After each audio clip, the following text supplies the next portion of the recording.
Good afternoon and welcome to Cloud 9 on ACT and The Voice. I am Sheldon Yearwood and thank you for joining us. Welcome to all our online viewers and welcome, of course, those who are sending your comments and questions on 360-0105. Yesterday we had a very interesting interview with the former CEO of the ODPM, Dr. Stephen Ramroop, and he was concerned about a particular issue surrounding why no downgrading of any alerts were given yesterday, or nothing was lifted as it pertains to the various weather alerts. And in the same breath saying, hey, it's a normal work day. Now, shutting down a country, quote unquote, doesn't mean that everything halts. It simply means that essential services are those who would be more or less keeping the country afloat. However, less than 12 hours here, that kind of leads us into our first story. It's a bit of a mouthful, but you'll understand where I'm coming from. Less than 12 hours after the former head of the ODPM, Stephen Ramroop, questioned when the ODPM was going to provide an update on the weather alert, news this morning that there is a silver lining amidst the dark clouds, at least for now.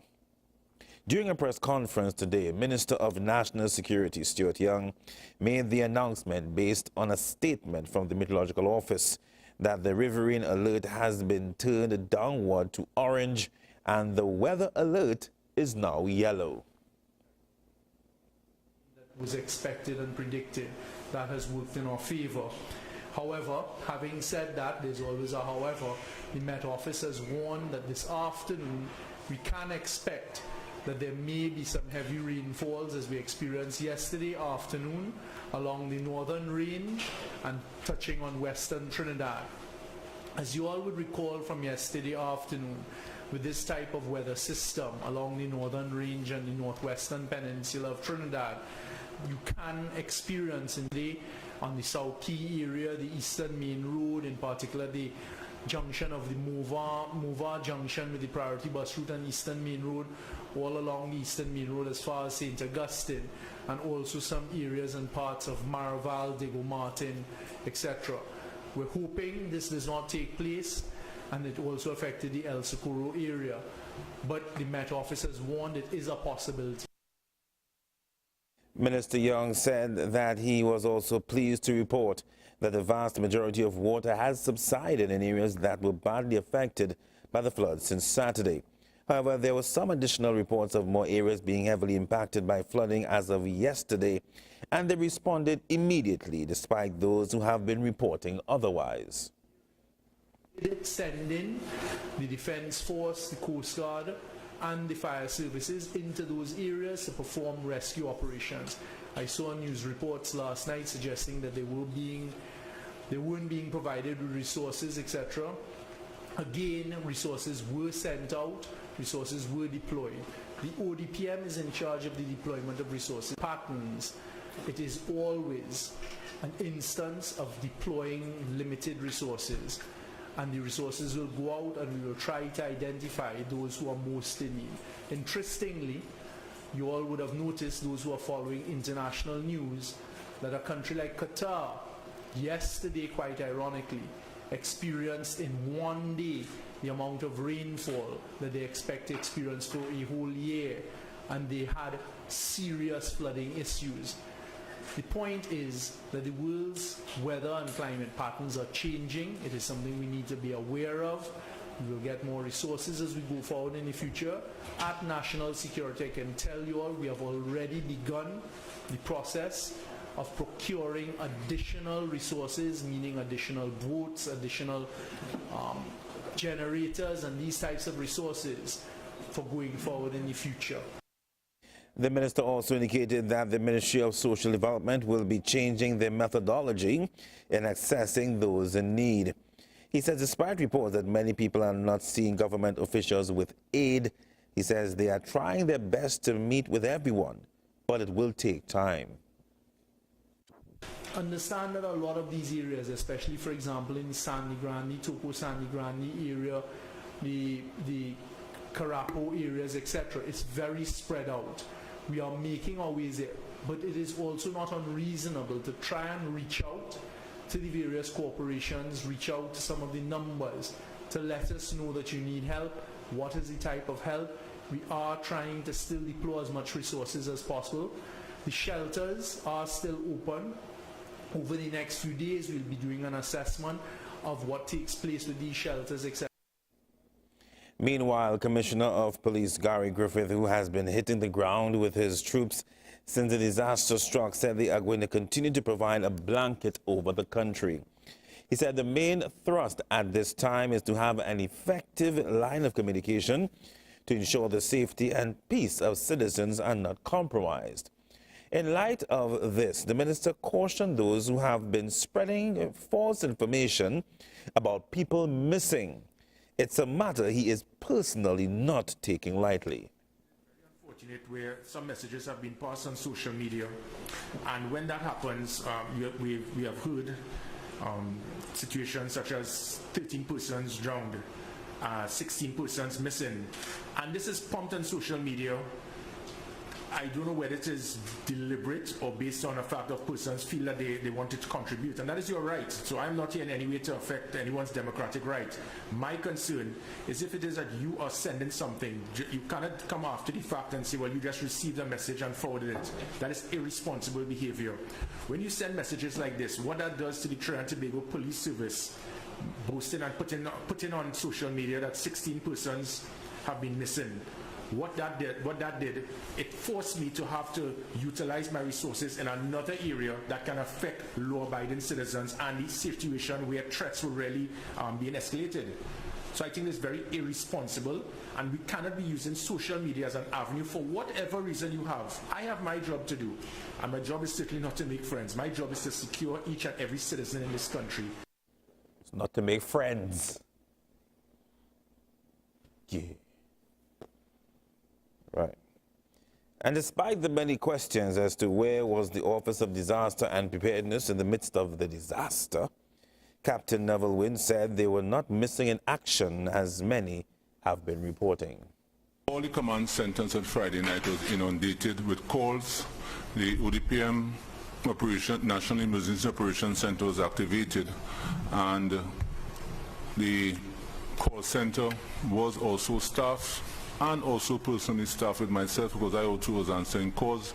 We will receive over 400 calls from Friday into Saturday morning, and calls were categorized based on the location. So in one location I've gotten 100 calls for the same report, same locations.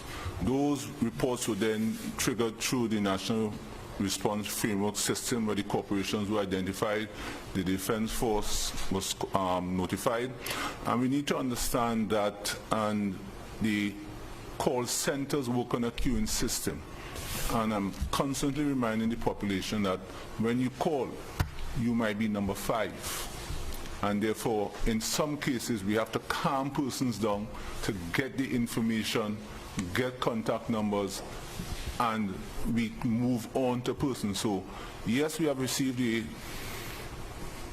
complaints of not being able to get through, but all the call centers were up, all the call centers were manned, and we receive calls and therefore pass the distress messages on to relevant agencies for response.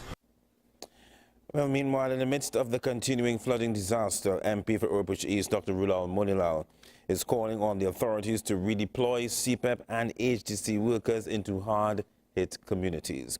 In a release issued today, he said such employees should be properly assigned into areas in which homes are ruined or badly affected and residents are engaged in cleanup and urgent sanitization activities. In fact, CPEP and HDC workforce, he stated, should have been deployed into these communities over the weekend, as thousands of residents became impacted by the worst national floods in living memory. In addition, the Housing Development Corporation, he said, should also delegate clean-up crews to its communities in which householders are affected by the ravaging floods. Monilal said doing surveys is not enough.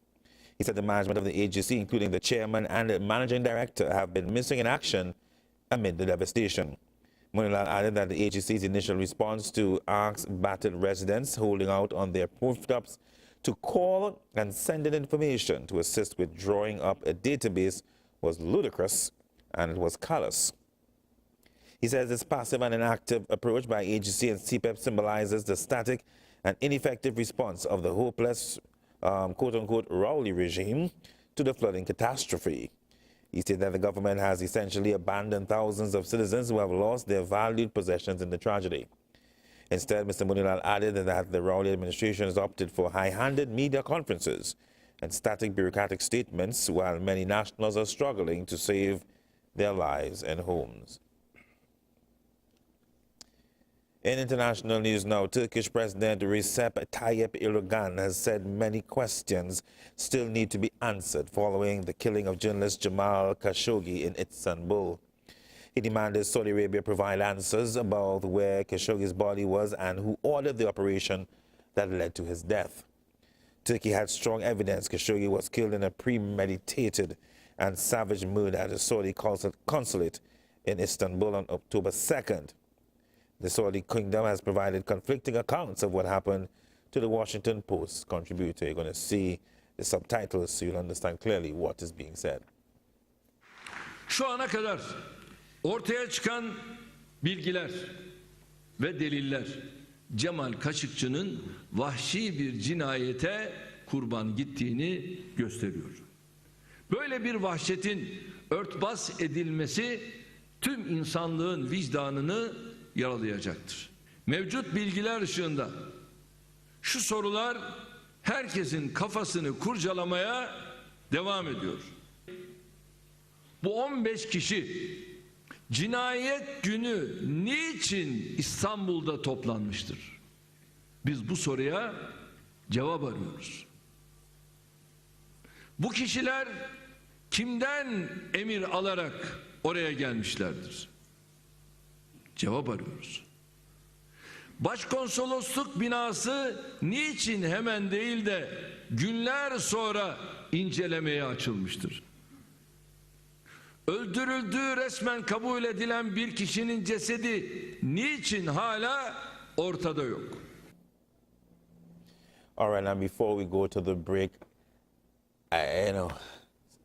we cannot close off the news and not mention the passing of the late, great, the mighty Shadow.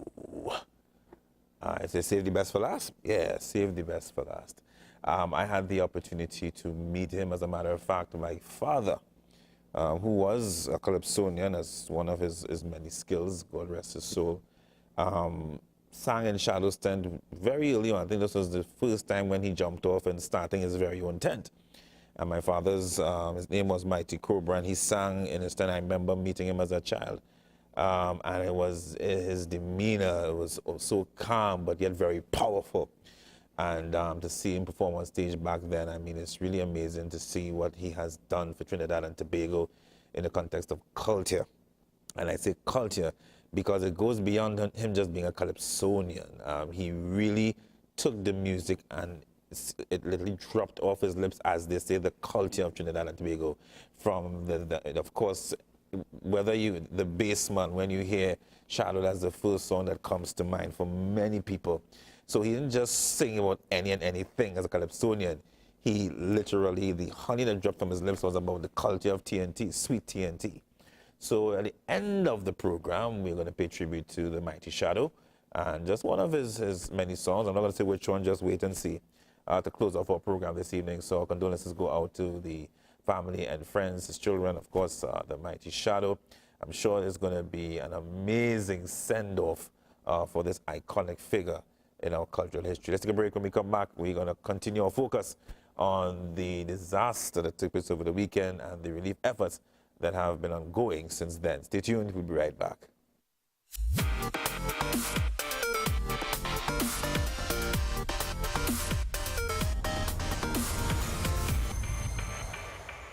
Hey, listen, we have some great news for you, our loyal viewers.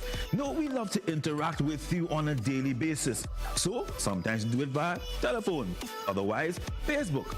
But now we've added our new WhatsApp phone number. That's right. You can now text us live on our various programs right here on ACTN The Voice at 360-0105. That's 360-0105. Send us your comments. Send us your questions. And get this, even better. After the lights come off, you can continue sending your comments and your questions, and we'll respond to them the following day. So that's right here on ACTN The Voice, we have now opened up more mediums for you to interact with us. Facebook, telephone call, and now you can WhatsApp your comments and questions right here on ACTN The Voice.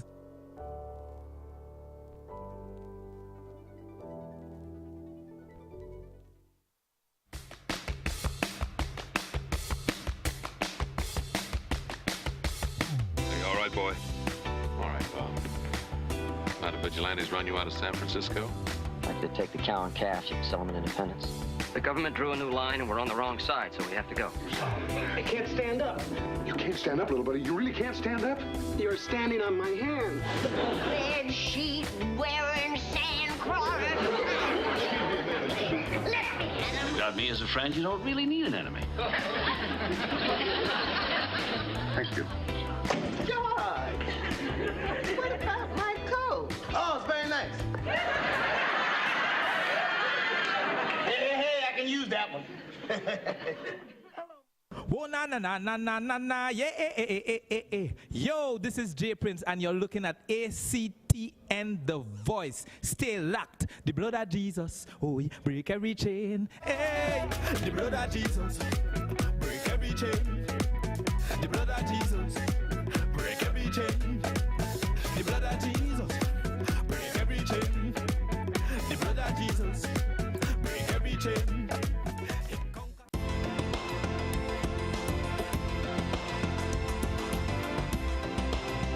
Welcome back to Your Health, Your Choice. So he did some of the first illustrations, the actual drawings. As you know, I'm a community diabetologist.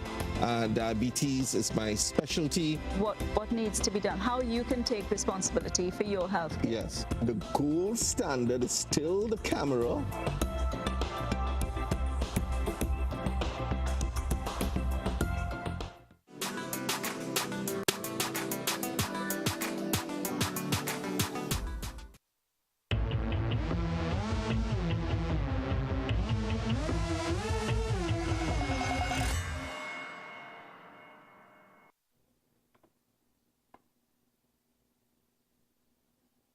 Welcome back. I'm just looking at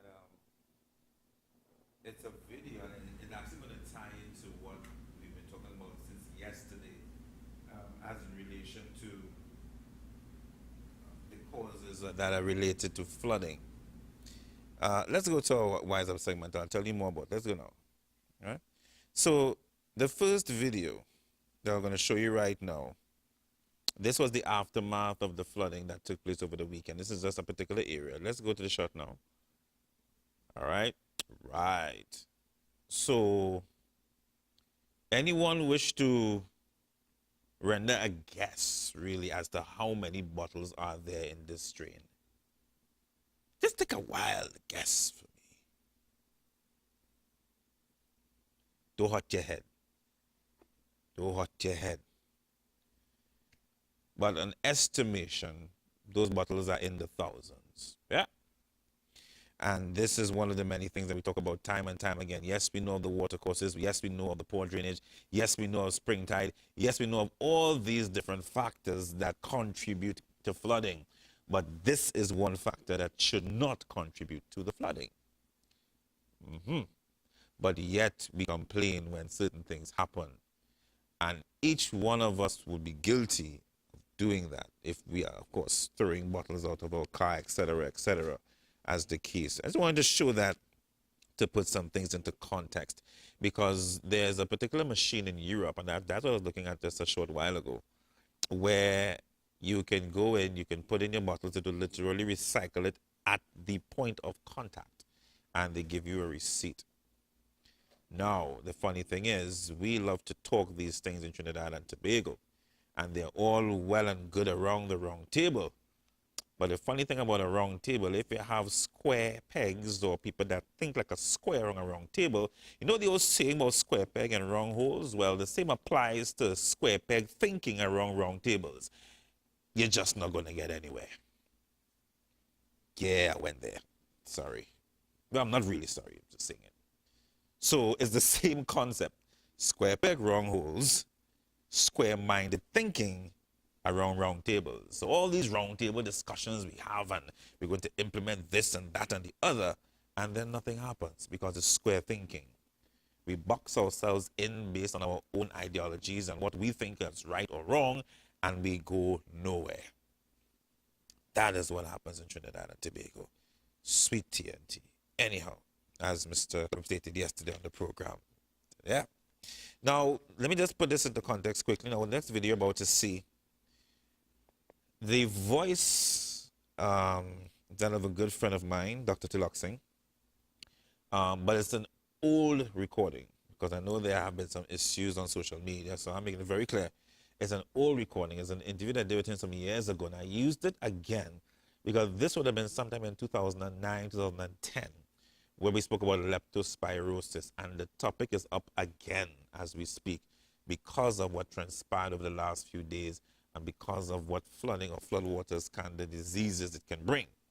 So we spoke about different issues. One of them was leptospirosis. What I like about this particular interview that we did, he went into a lot of detail about leptospirosis and the many errors we make when it comes to walking through floodwaters. In some cases, yes, would be rescuing.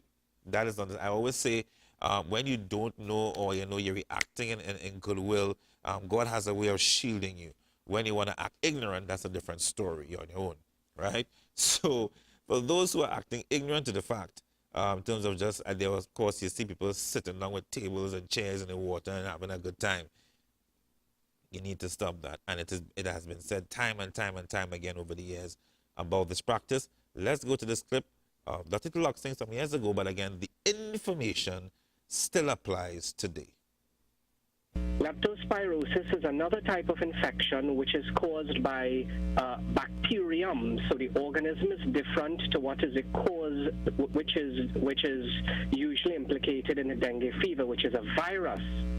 So it's a bacterium, and it is normally shed from rat and dog urine, and it can infect humans. If you have any sores, abrasions, your cuts, in your feet. It can also infect humans through your mucous membranes, like your eyes or your mouth. So usually the number one way that people get infected with this organism is by drinking water that has been contaminated with rat or dog urine. Bear in mind, and I've been seeing a lot of pictures of people on the news wading through flood waters, and these people may have abrasions, sores, their cuts, and their legs. Some people are wading, they're swimming in the water, and that is a recipe for disaster because you just can't predict the nature of the rats in Trinidad and Tobago. In a first world place like the United States or in Europe, it has been estimated that 1 in 5 wild rats may harbor this organism. And the tricky thing about it, though, is that rats and dogs don't necessarily have to show the signs and symptoms of this infection called leptospirosis.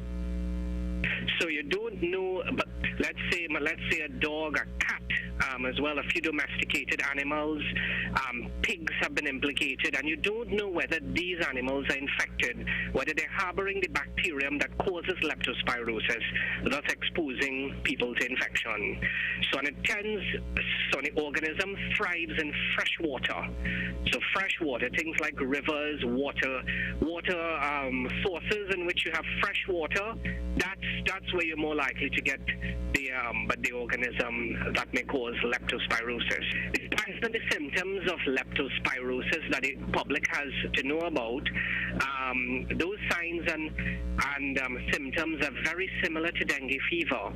So high fever, chills, trembling or rigors, nausea, you're vomiting, abdominal pain and diarrhea.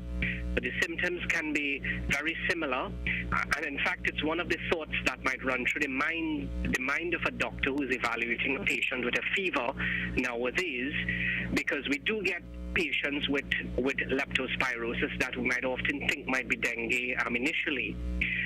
A severe form of leptospirosis also affects the liver. So patients become jaundiced, which is a yellowing of the eyes and skin and the mucous membranes. So you get jaundice, liver damage, kidney failure, and sometimes even problems with your heart.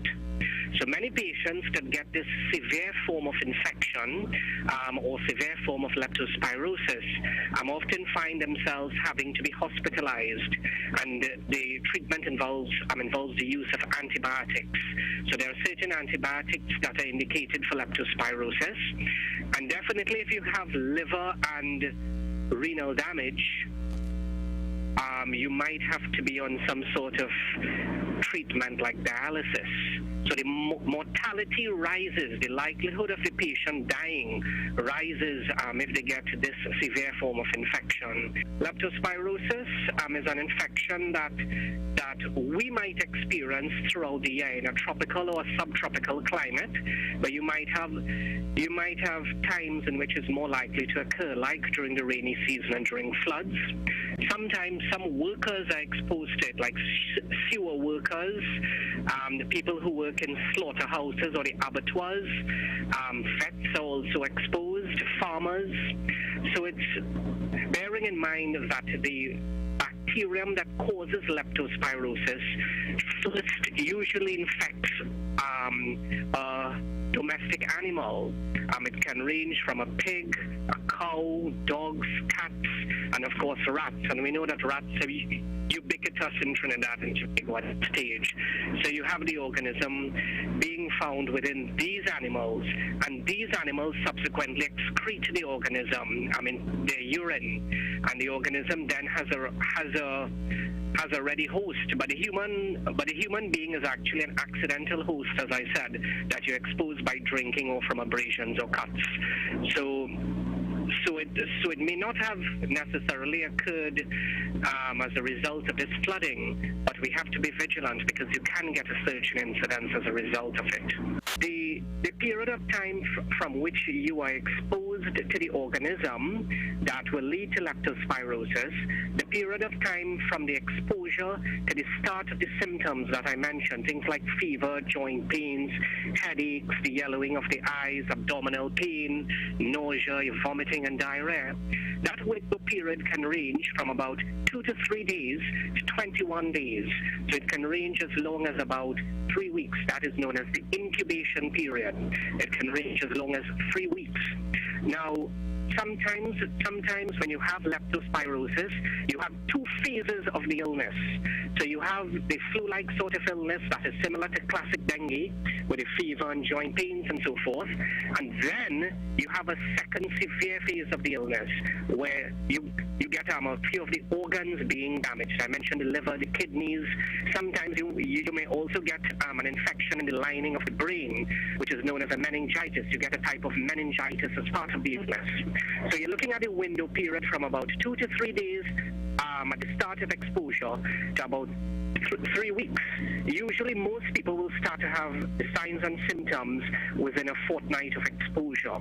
Leptospirosis is another type of infection which is caused by bacterium. So the organism is different to what is the cause, which is usually implicated in the dengue fever, which is a virus. All right, there's a whole lot more information there, but one thing I just want to make very clear, because you would have also heard them mention that even seasonal workers and seasonal out of season workers, as a matter of fact, are exposed to leptospirosis. So even those who had to brave those murky waters to assist those in need to go and get themselves checked. Remember the incubation period, 3 days to 21 days. So anytime during that time, even before you experience symptoms, I would suggest that you go and get some blood tests done to be proactive about it, to get treatment if indeed you were exposed.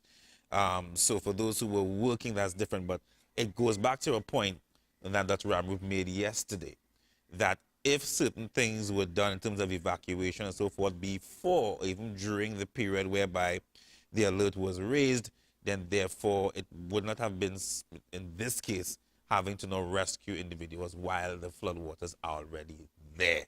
And that's the thing about planning, trying to get to them or get them out, evacuate before we reach to that, because everybody, the rescuers, the homeowners, everyone now could be exposed to leptospirosis. So again, so that's one side of it.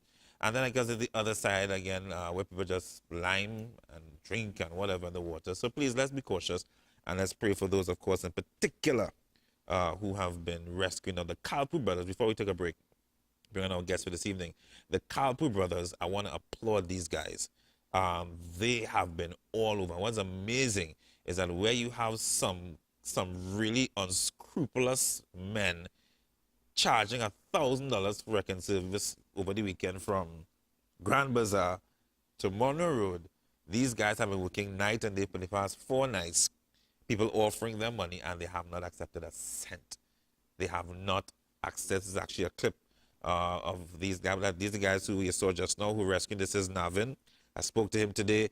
They'll be joining us tomorrow, if anything, and I congratulate them. I hope when National Awards, anyhow, right. So, yeah, good.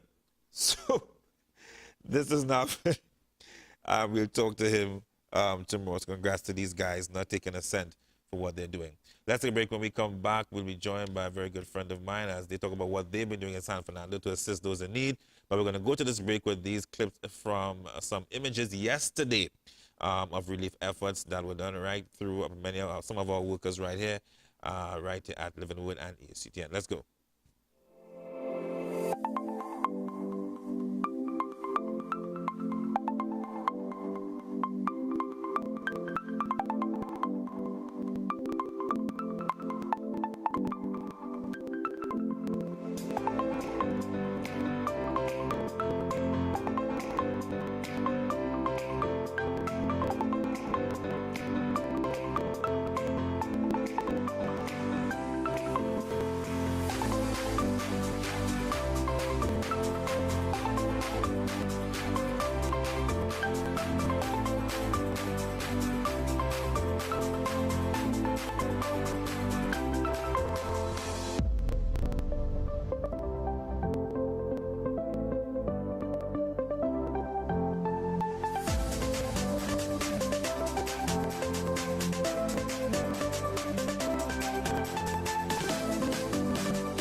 You're watching ACTN, The Voice.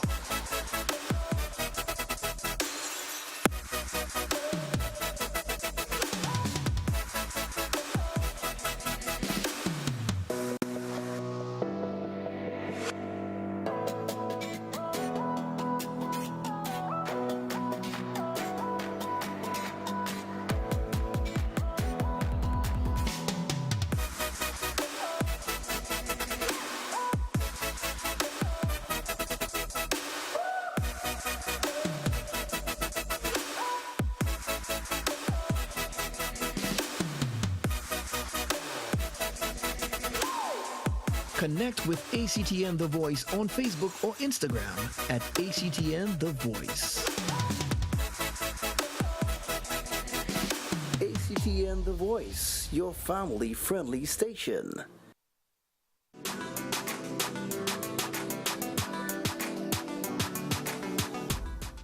And welcome back. At this time, we go to our Let's Chat segment to introduce our very special guest for this afternoon.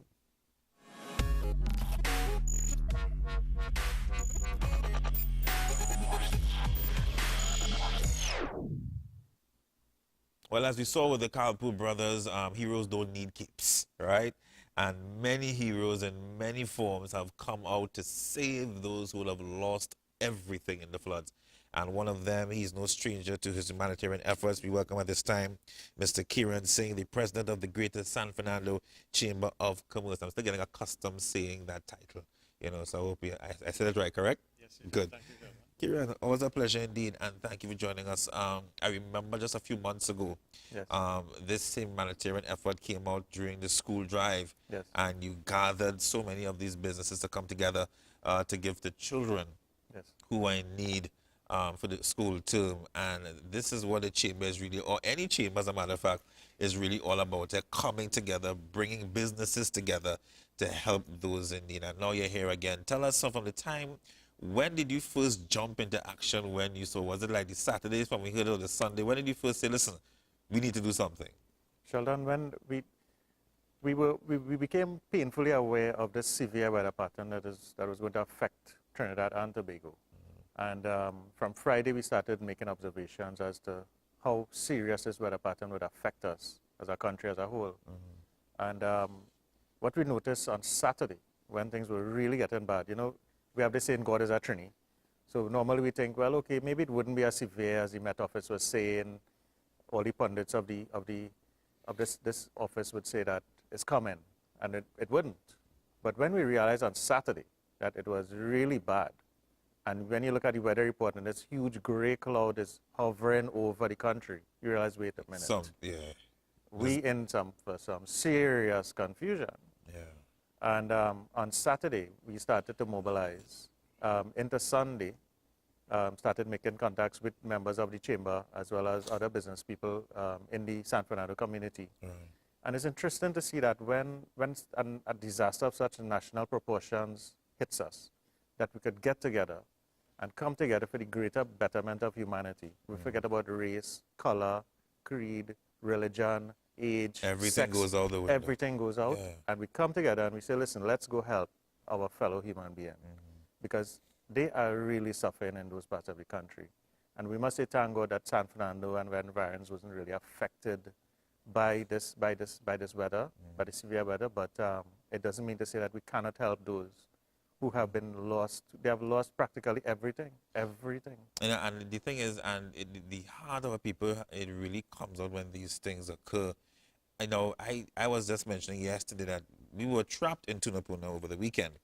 And I was just making the point, you know, in our case, you know, we were just not home.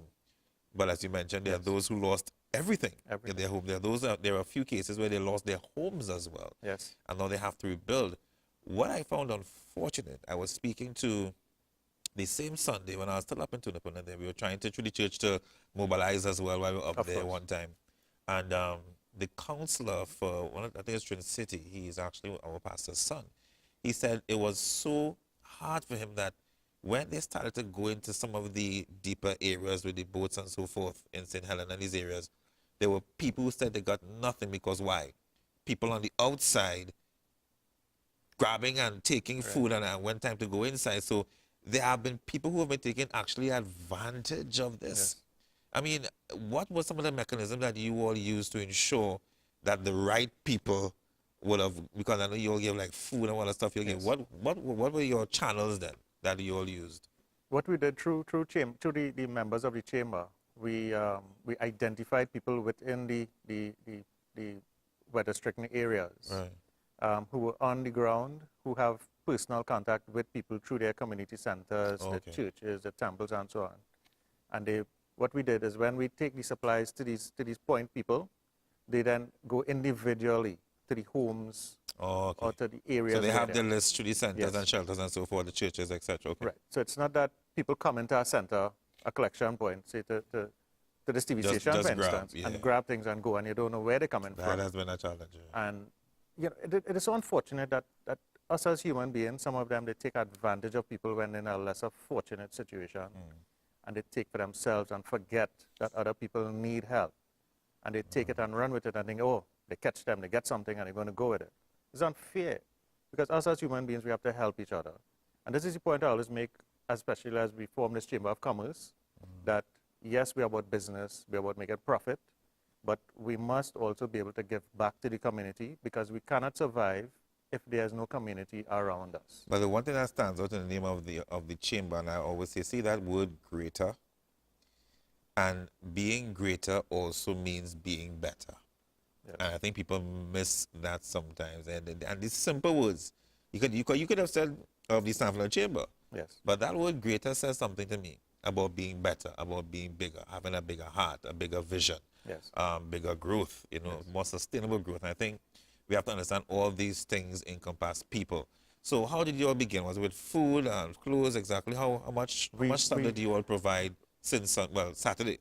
Since Saturday, we have delivered over 500 hot meals to people in the St. Helena and Sandy Grande areas. And this has happened in the space of a few minutes, literally, of people understanding what the situation was and come together and saying, listen, this person's going to cook how many lunches. This person come forward and say, listen, if this person is doing that, we can do something else to provide box lunches for people, and we take it up free of charge, of course. Everybody's pitching in. And when we get to these people, you know, they benefit of it, because I read some stories in the newspapers recently, and one, it brought tears to my eyes about these kids who had to spend the night on a bed with water surrounding them, as if they were an island in a pool, and they were not able to leave because the water was so high. And they had no food, nothing to drink, and by the grace of God, they were able to pray, and in the morning, a Good Samaritan was able to go and rescue them out of this house, because no adult was there. Wow. 2 young girls. And it's amazing that we live in such a small country, and 2 little girls could be marooned. And you think that God was with them, that no malicious act happened to them. And I think, you know, people, you know, yes, we're angry, and yes, as I said, there was a flood of emotions that would have been happening in the last few days. But I honestly, and there are those who might agree or disagree with the statement, but I honestly believe that God allowed these things to happen for us to see how much we need each other. Yes. Sometimes we walk about and we're so selfish and we're going about our own business, and it's like, okay, sometimes these things need to happen to stir us up. Yes. And stay away from the nonsense of the politicking and the politricking and the racism and all of that. Yes. People think I just say this out of joke, but I grew up in Vance River and LeBray as a child. And I say this not because Kieran was the truth. And my best neighbors were East Indians. Yes. Right opposite me. Right. I say best of friends to this day if I see them. And I'm saying, so when you become now in getting older, myself coming out and working and, you know, developing myself, and I'm seeing, it really was like, really weird to me, like, yeah, you hear it, but to experience it, it's 2 different things. It's 2 different things.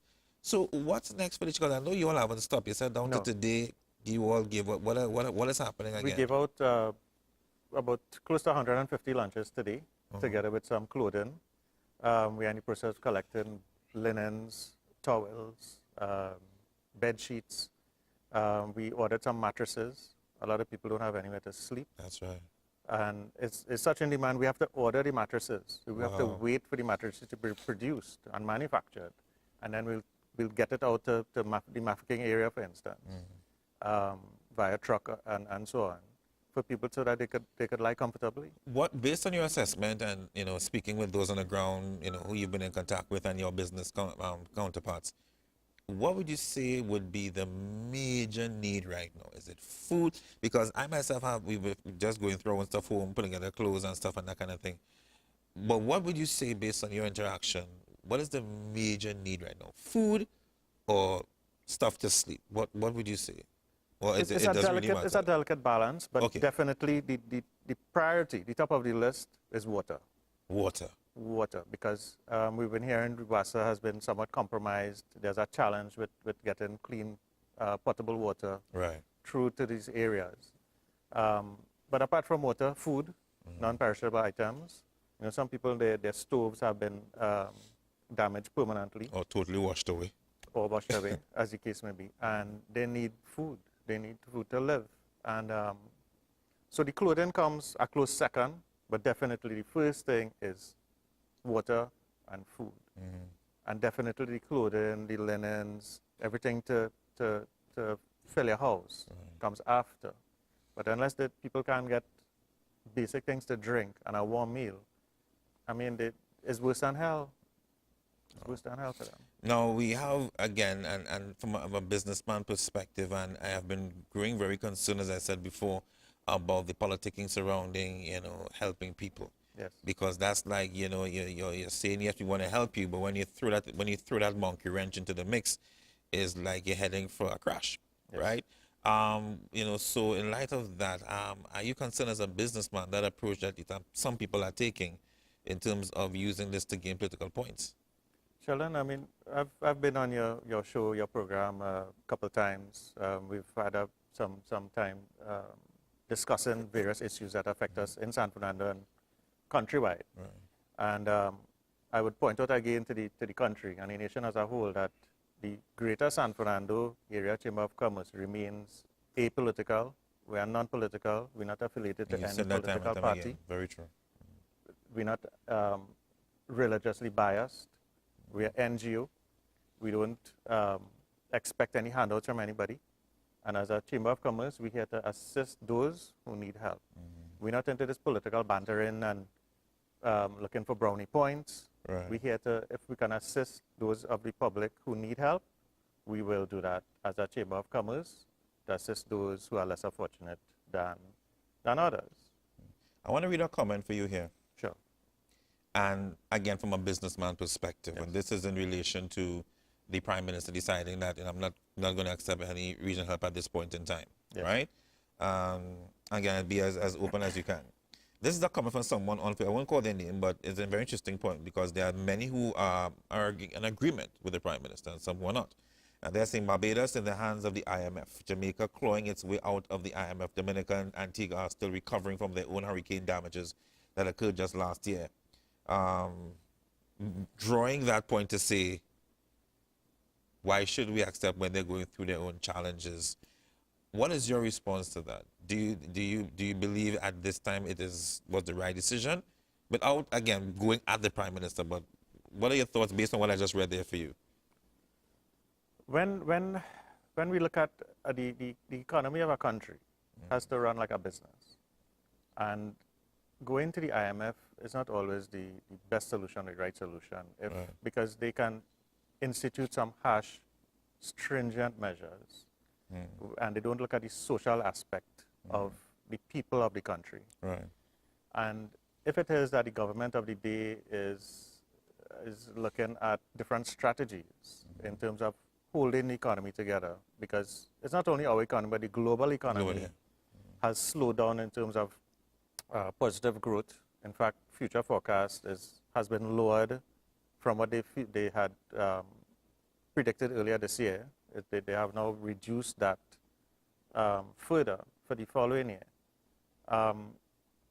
And I think that with the Petrotrin debacle that has occurred, I think that in restructuring Petrotrin, for instance, using that as an example in the economy, that maybe that is something that is positive for the economy in the long run. Because if the figures are true from what the government is saying and what the so-called experts are saying, and that Petrotrin is losing this amount of money, and they're able to gap and stop this leak of money, then it may augur well for us in the long run. But the flip side to that is that Petrotrin has so many thousands of workers that will be affected, some permanently, some temporarily. And what we are doing as a Chamber of Commerce, recently we set up a business development unit, a business incubation unit, where we will be offering services free, of course, to former employees of Petrotrin or those who in need of financial services to what do they do with this send-home package severance, that they will be getting. How do they invest it? Some may want to start a business. Some may be in business and want to know how to continue it, especially contractors who are there temporarily and permanently. And most of them will not have work after Petrotrin has been restructured. And we stand by ready to assist those, especially from the labor part of the fallout in Petrotrin, to assist them so that they will provide an injection back into the economy with the money that they will collect, as opposed to putting it in a bank and some sort of savings, which will not benefit the economy. What we need is for people to take the money and invest it in the economy and show that there's confidence to spend from a consumer point of view and an investor point of view, because without that, the engine of the economy will grant a halt. We need finance to move the economy forward, and that is the only way. Yeah, I think again, looking at it from that perspective, to understand why the Prime Minister made such a decision, because there's so much restructuring going right now in our country that because again, whether you get assistance or not, there comes a cost. There's a cost that comes with it, and I think that is one of the concerns that was raised. But that debate continues. So what happens from, as we have 1 or 2 minutes before we close, what next? What comes tomorrow and the day after? What are your plans moving forward in terms of the whole relief efforts for the Chellen, that's a very good central question. and southern areas? We are using RRM Plaza on High Street, San Fernando, as the main collection center for businesses.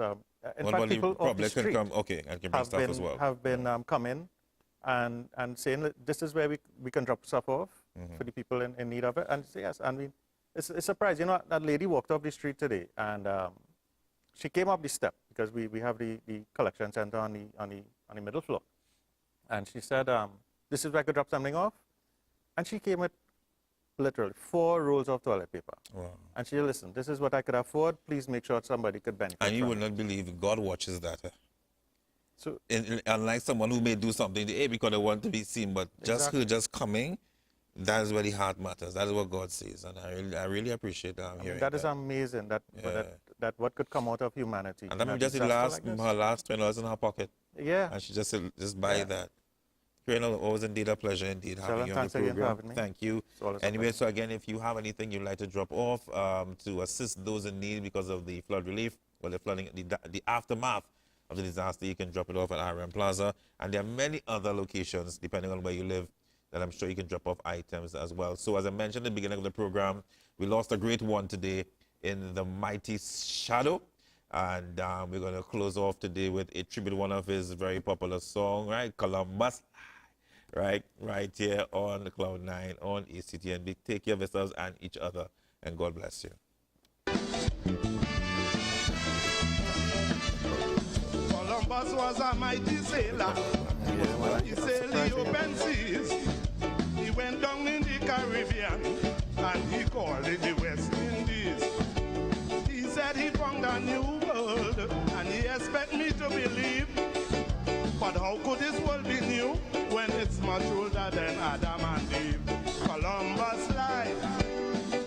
Columbus lied. Columbus lied. Columbus lied. He said he discovered the whole of America. He never tell nobody. He had to run from Apache. Columbus Columbus life, Columbus life, Columbus life so bad.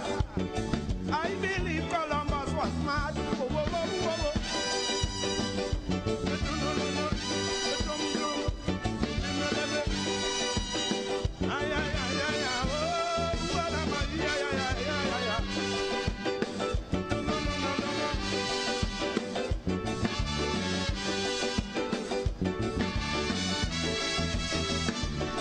And the man with the Santa Maria was as brave as a man can be.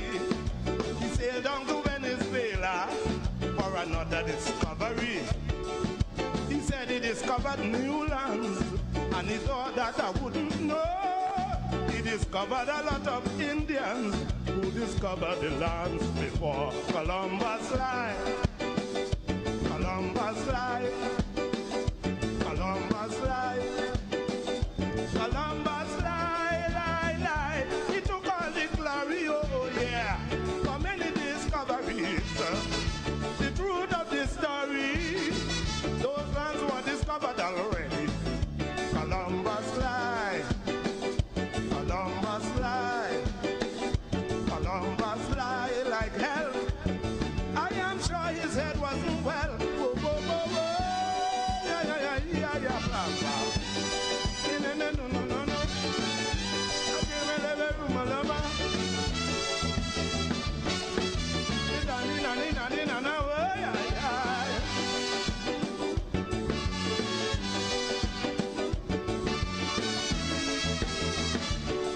Nowadays you enter a strange land. They call you an alien. You got to explain to immigration what is your intention. Columbus didn't have to do that. It just didn't make no sense. His authority was a broad hat, and his passport was violence. Columbus life. Columbus life. Columbus life. Columbus life. He said he discovered, oh yeah, yeah, yeah, yeah, the whole of America. He never tell nobody. He had to run and hide from a battery.